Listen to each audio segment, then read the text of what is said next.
G'day, guys. You're on Fresh FM. You're with Ben Vidgen, the Deadline Report, or normally it's Deadline Investigates.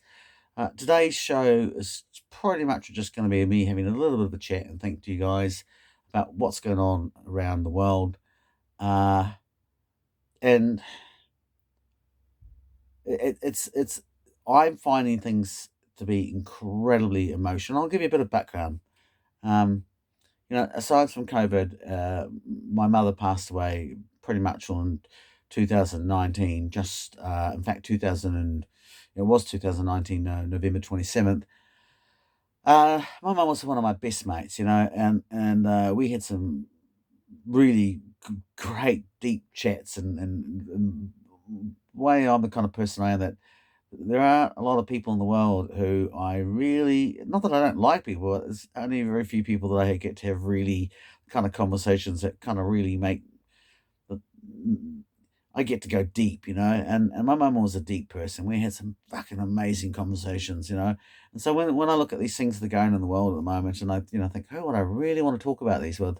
It's my mum, and she's not here, and there's lots of other things which nuclear families and all these things that come out of on top of it.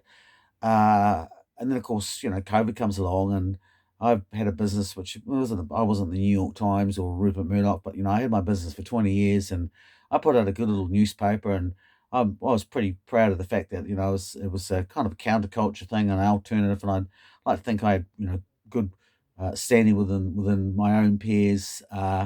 And I worked very hard, and I didn't, said I didn't make a lot of money out of it, but I had something that was my paper, and of course this thing's come along and it's absolutely destroyed my paper. Like the act matter is, here you might as well know that I'm now actually on the sickness benefit. I wrecked my fucking shoulder just pretty much beforehand, and thank God, because otherwise I'd be absolutely financially fucked. And that's the truth of it. I've spent 25 years of my life. I've just seen it flush down the drain, and I talk to you about this, and I can feel myself being very very emotional about it, and I get very I look at all what's going on out there, and I get sometimes we talk about the people get concerned about the politics, and we're concerned about being kind, but we don't really have a lot of discussions about what is the mental wear and tear of this thing actually happening.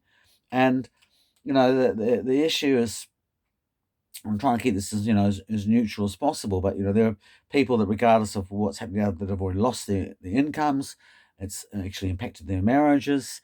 I know people that have actually, friends of mine that have actually had very close friends of theirs commit suicide because it's just been a bit too much. And again, it wasn't just COVID. Like, we're actually living in this age, and it's been actually happening since about 2007, where I'm 51 years of old, so traditionally what happens when you're this age of life is you've got your little quarter acre, you've got your professional career, and you've got a life partner. And there's now a lot of people in my age now that actually that's all gone by the by and by. We're now actually referred to, if you like, used to be, if someone like me would be considered a middle class, educated or semi-educated, professional or semi-professional person, and we would be considered life between, in the first world, life would be doing pretty kind for us. We'd be having holidays, probably going out and spending some regular time in cafes and going out for dinner. That's all. That's all fucking. That's tumbleweeds, and I can't. I've actually, the good thing about this, hey, is I've given up smoking. I've smoked for 35 years, and I've actually given up smoking because I can't afford to smoke. That's not because of my health or anything. I literally cannot have that disposable income. Uh, that's where it's affecting me.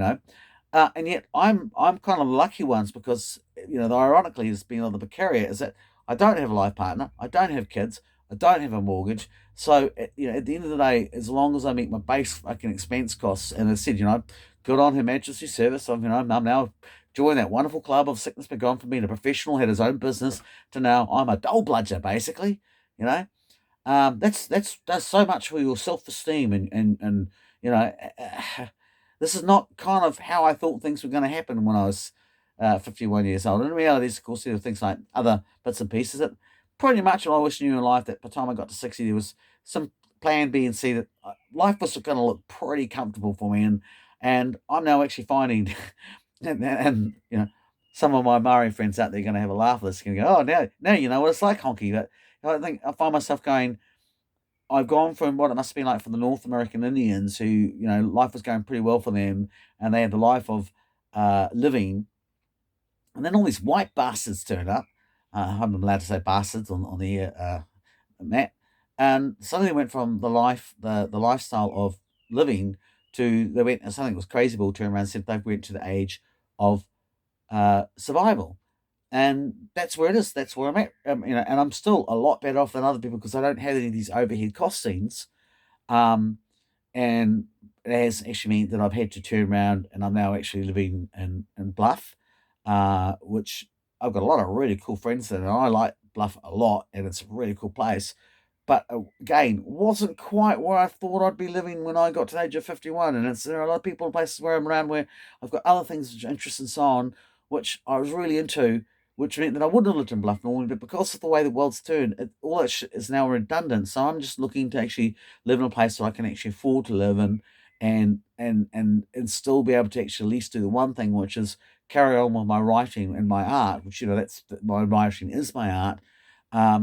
That thing that gives me some sense of being, because at the moment, I said I don't have a family. All my family is either dead or gone. Um, my career is pretty much destroyed. My partner's, it's like my writing is pretty much all it. Otherwise, I am that sad, lonely mother, uh, lonely. Whoa, whoa, poor tiny me. Oh, it's and I'm having to adjust it. And then said because I actually am. There are people things about like I like Bluff, and I do have friends around here, and now I am getting to do things compared to a lot of people. I'm actually in a better position, but overall, the sheer weight that this has placed upon me, uh, it's a pretty hard ask mentally. I'm challenging myself, and I'm having to do a lot of work on myself to cope with things that are happening emotionally. Um, I am going to take a little break from that right now, and we're going to come back and we're going to talk, get into some of the more thornier issues of where we actually are shortly. But you're listening to Ben Vidgen on the Deadline Report, Fresh FM, the greatest little radio station in the world, and probably the South Island, or the greatest little radio station in the South Island, and probably the world. And I think I'm just going to turn around and play a little song which I like, and my mum liked. Actually, no, she didn't, but she tolerated, which is the Rainbow Connection, Kermit the Frog, the Rainbow Connection, because I think, underneath it all, we've got to have a little bit of hope and we've got to have a little bit of heart. See you shortly. And if you're listening to the radio station and not watching me on my YouTube channel, you're listening to Ben Vidgen on the Deadline Report, Fresh FM. And, here we are. I just turned around and told you a little bit about the emotional state which I'm going through, which a lot of people actually are. And it doesn't really matter actually whether or not they are vaccinated or unvaccinated. I'm, however, am choosing at this stage to be of one of these people, which is the unvaccinated, which means immediately almost you probably has to be thinking that, oh my God, he must be a right winger. He must be really, really, really like Sue Gray. And none of those things are actually true. And I've had plenty of vaccines, and I have lived a rock and roll lifestyle. So, and I'm of an age and demographic that ultimately, at the end of the day, taking a vaccine would have no impact upon me. So the consequences of me choosing not to have a vaccine is that I already, I told you already that my business has just gone down the drain. But socially, it's also making me a leper. It means that one of the reasons why I'm also in Bluff is like, well, there's no point being anywhere else because it's not like I can go out to cafes. It's not like I can go out to art gallery exhibitions. All of that stuff has been cut off from me. Gone. And that's the thing is I'm actually talking to friends of mine that are in the same boat, and that's the situation that we're looking at people that have had careers for their entire life, their lives, and they're really good at what they do. And because they've made this decision, which they haven't made, lightly, and they haven't done it because they, most of the people I know, it's not about the issue, but the issue is not about that they're anti-vaccine, which is one of the great propaganda, things that we get bashed all over the head. Oh, the people that believe this must have two heads and think that the Earth's flat. It's more a case of, in our case, I'm going, from my other friends of mine, they're going, if they could take the Novavax virus or some of these other viruses, which are quite old school viruses, in which they go, yeah, sweet, we know that. But what they've been doing is they asked to take a technology, which here's the reality. The MedSafe report is this thing is has been no long term safety trials.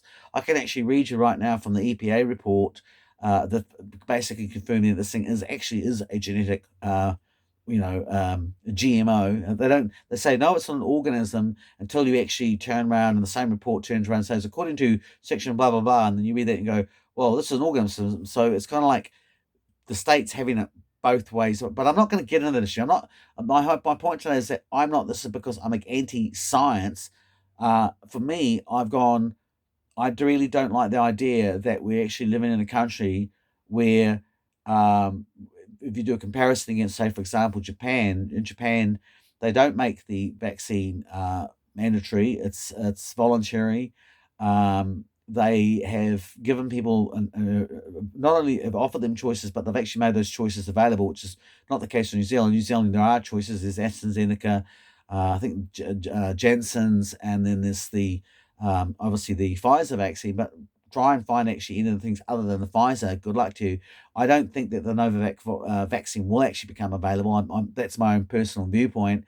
But basically, we're having to choose one particular product, and this is of a company which has a really, really, really bad record from approved by the FDA, which if you've ever actually done any reading up on them, which I've done for like over 15 years, you might have actually noticed in the newspapers at the moment, there's a thing out there called the trial of Elizabeth Holmes for her product Theros, where it's, her board of directors included the most powerful people in Washington, and it was all a farce. She got a product approved.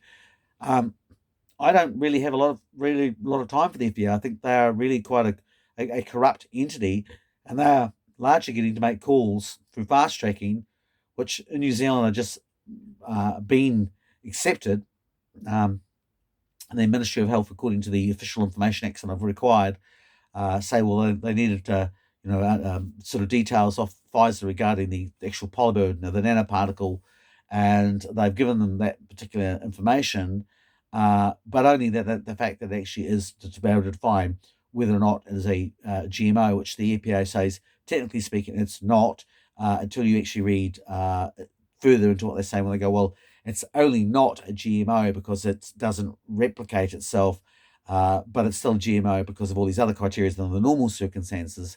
So for me, it's not. If I was to take it, it wouldn't make that much of a difference because of my age and so on. And that I'm not that particularly concerned about it. But I'm going, when a government actually only turns around and only gives people certain choices, and when they turn around and start to implement policies which basically segregate people from society, and then they're doing it in a way which is constitutionally questionable. And that's the one thing. I'm not a scientist. I don't claim to be a scientist.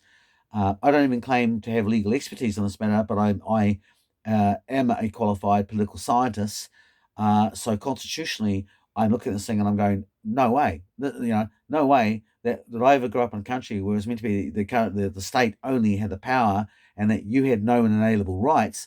I think not because of the vaccine, but because of the doors which that actually opens up, especially that we live in a post Trans-Pacific Partnership, or now called TPP world, which has its I always get the word wrong because I'm a little bit dyslexic, but I mean to go investment settlement dispute ISSDS clause, which gives the corporations ability to sue governments. And of course, once a commercial establishment or precedent has been established, it becomes very, very hard for governments to turn around and actually go against that model, even if they find out that the model is potentially harmful to the populace. The legality of it means that they can't. And if any one of you have ever actually watched Jamie Oliver's The Food Revolution, where Jamie Oliver goes into the schools in America and tries to create a nutritional diets for the school kids of America, and then he finds that he can't because literally the legislative and the lobbying power of these companies who are making products which are actually literally poisoning these kids at school means that he's unable to do anything, and he ends up giving his hands up in disgust because and that's basically what the TPA world which came along before COVID, which everyone seems to have forgotten about, but don't worry about it because the TPPA has not forgotten about you. These are the things which why I'm saying no. I'm not. I'm having solidarity with people choosing not to do this because I understand what the long term and geopolitical and legal consequences, which are quite huge, which are also working in lockstep with things like the not just the digital passport, but also things like the public sector reform bill, which I've done shows on beforehand.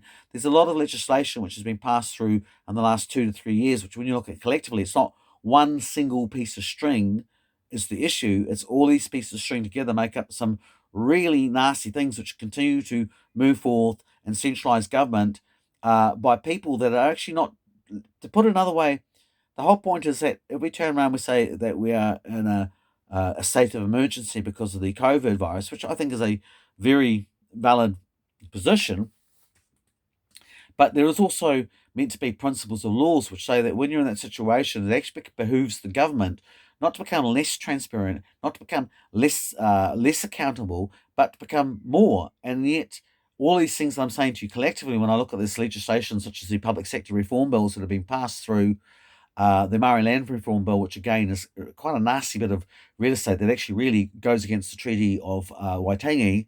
Um, I go, no, all I can see is that we're actually walking ourselves into a situation where collectively all these things, the TPA, our constitutional reforms at the moment, which are really not going in a very, they're not going in a very friendly direction. And then we turn around and look at the way that these emergency laws are actually being executed. I go, alarm bells are ringing. And we can add to that, of course, things such as the proposed hate legislation, which when you actually start to go and you look into this bit of legislation, um, like so much of what we've been told, especially when we've been supported by a corporate media, in which during the COVID lockdown, 450 people in the media industry lost their jobs, of which 110 have been basically received funding to get their employment back, but on conditional that they write articles of issues which the government believes the public needs to hear about. If you, however, choose to be critical of the government, then no, oddly enough, that funding isn't available for you. Thus, look at my case, such as me, whereas I know there's no point me applying for anything because they won't say, "Oh, that's terrible. We, really feel sorry for you that you've lost your job for 25 years." They're just going to go, "Well, tough luck if you're not going to walk the line." That's it. And because we're now in that situation, that's why I can't do this. I'm morally obliged. I'm a third generation family that served this country in terms of we wore uniforms, least we forget. And I would be dishonoring my grandfather if I was to turn around and say, "Oh yeah, I'll go along with this because that's the easy thing to do," when that's not what my grandfather's family, and his mates um, fought so hard for. Not ironically when they were actually soldiers because they went and joined up because they were young and dumb, but when they came back from the war, they didn't want their grandchildren to go for this process, so they fought very, very hard to make sure that we actually had a healthy standing democracy. And yet so much of what's passed through in the last well, it started 30 years ago, but it's escalated in the last 5 years to the point that I'm going, no, I'm sorry, this is not. I'm obliged, and I know it's a really putsy, quaint word, but I'm patriotically, I'm obliged to go, I can't do this. I didn't wear that uniform for 6 years and go out to every single Anzac parade as a soldier, uh, and have wrecked my body in the process, which it did, um, to turn around and just throw in the chips because it's the easy thing to do. So I'm a dumbass. Really, that's what it boils down to. I put my principles before my comfort and my life, and it's really going to hurt. And unlike probably 90% of the people listening to this, I have really no delusions or mistakes of understanding, how nasty this is going to get. And trust me, it is going to get brutal.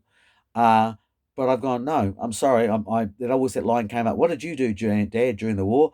Well, I'm going to be one of those guys that probably goes to the gulag, and that's where we're at. And you think I'm joking? Well, just after my mum died during the first lockdown, I looked out the window and there was a guy in a car with a large telezoom lens taking photographs of me. Now, I'm an independent journalist. I've, always been a bit quirky and don't make any bones of the fact that I'm counterculture, but I've never advocated violence. I have always believed I've marched against nuclear process. I've marched TPA.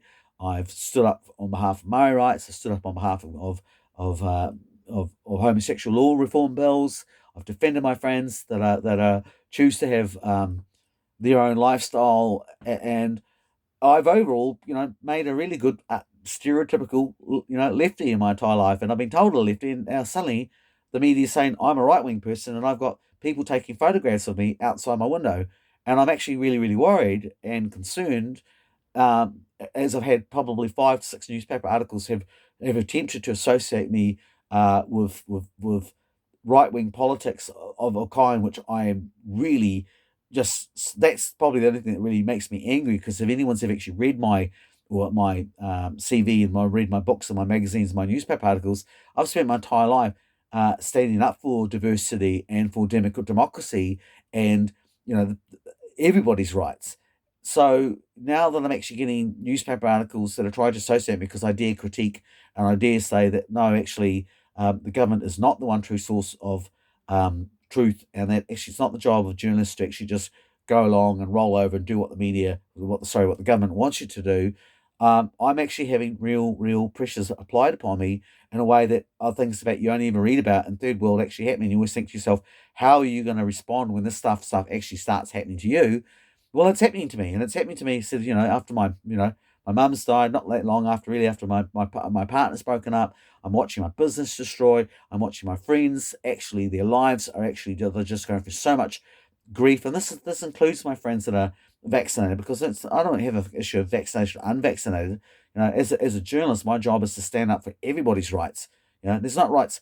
I'm appalled. I find it so barbaric and vile, this idea that there's this kind of government that says, oh yes, we have rights for some people and rights for other people, and that some people are actually willing to go along with this. I find that's like watching apartheid South Africa or Nazi Germany, and be oh, you shan't say that. Well, yeah, I do actually, because this is the thing.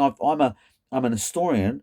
I'm from of 3 generations of family that have actually opposed fascism for 3 years, and I'm now actually finding the very things that I thought that our country wasn't. We're turning into these things, and it upsets me really, really deeply, because I think the level of trickery and deceit which this has been done is out there.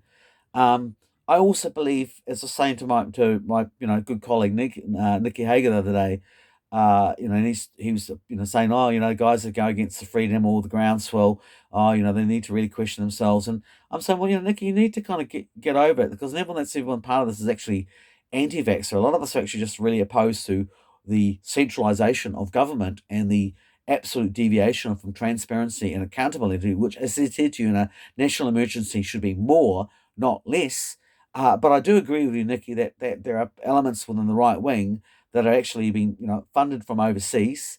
But I also think it's a bit more complicated than that, because I think it is a little bit like the old barbecue sausage. It's got 2 prongs. It's got a left prong and a right prong. But ultimately, at the end of the day, when you join it back to a sauce, it's just it's got one handle, and we're the sausage. And then there are these elements that are actually doing a really good job of encouraging us to be polarized, to be scrapping amongst each other, in every single way. Whether it's even you look at the my friends within the LT, oh, fuck it, my friends within the gay community, and they're having fights about TERFs versus feminism, and I'm going, really? Come on, guys. You mean surely you're the one group of people out there that should recognise the need for a united front, and that the whole point about a rainbow is that a single string by itself is just a bit of string. But when you get all those different coloured bits of string, you make a really powerful rope. And we all did that, and we should stood up to what the common denominator here, which is what I see is, even when you look at the far right, as much as I don't love them, the ones that are really getting attacked, and the same with the far left. It's anybody that turns around and opposes the idea of a centralised system, which is globalization, which is driven and promoted by capitalism. That's the one that's deemed the enemy, and that's really what's driving pointing all the fingers, and and we need to kind of recognize that really we've been taken for a ride. And as a friend of mine once turned around and said, when someone starts pointing a finger at you, the funny thing about pointing a finger is that And if you look at this YouTube, you see I'm pointing a finger out. There's three fingers pointing back at me. And that's the thing, when people turn around and start going, "Arr," and I'll finish that with a whole issue about the hate crime, because when you actually turn around and you start to read the hate crimes, and they start to say things like the way it's going to work in terms of the proposal, the bill reading won't go, it hasn't gone through yet. And I think the bill will start to be put out and it'll be rushed through like the traffic light, and so much of these other legislation, which is now becoming the norm. Normally, legislation shouldn't be rushed through under urgency, but that's now becoming the normal because that's becoming the nature of our government. All the pretenses of democracy are rapidly going out the window. But what I think will actually happen is there'll be a really nasty incident. It'll probably get blamed on the vaxxers or the anti-vaxxers. In the heat of everyone being really, really, really upset about it, they'll pass through this hate bill without anyone really questioning or really looking at, with any real intention. And it'll only be afterwards that they start to realize what they've actually signed up for. Because when you actually read the hate bill, it says things like, you won't actually, it's not good enough to be able to, you won't be able to prove that you didn't say something of hate or you weren't speaking the converted. It'll just be assumed that the way it works will be you were guilty, someone reported you, they will send out an automatic fine because it won't be done for the police. The police will not be put in a situation to actually breach the covenant, which is a Commonwealth covenant. They'll be actually using civical law, and I know this because I've actually read the legislation behind it, and you'll just get a fine. And of course, if you combine that with the digital passport, which has now also just been put through, and no one's really explained that to anyone. And today I have been meaning to do a submissions for ages, but I just ran out of time because I'm dealing with so many other issues at the moment, mostly trying to keep my head above water. We will find that actually, you said you'll just get a fine, and now that you have a digital passport, every time you go through somewhere with facial recognition, so it'll get to the point that nobody will actually be able to stand up or oppose or have a diverse viewpoint because there will be all these different kind of hooks and things to attack you. So you'll just have to be submissive and compliant, and it won't matter if you're vaccinated, it won't matter if you're unvaccinated. But they'll have us going pointing fingers at each other and being just, this is what happened with Mao Zedong's China, and this is basically where we are. We're actually witnessing the death of democracy, and everyone goes on the page. Oh, people say, "Oh, that's crazy, Ben. That's conspiracy stuff." Well, you know what?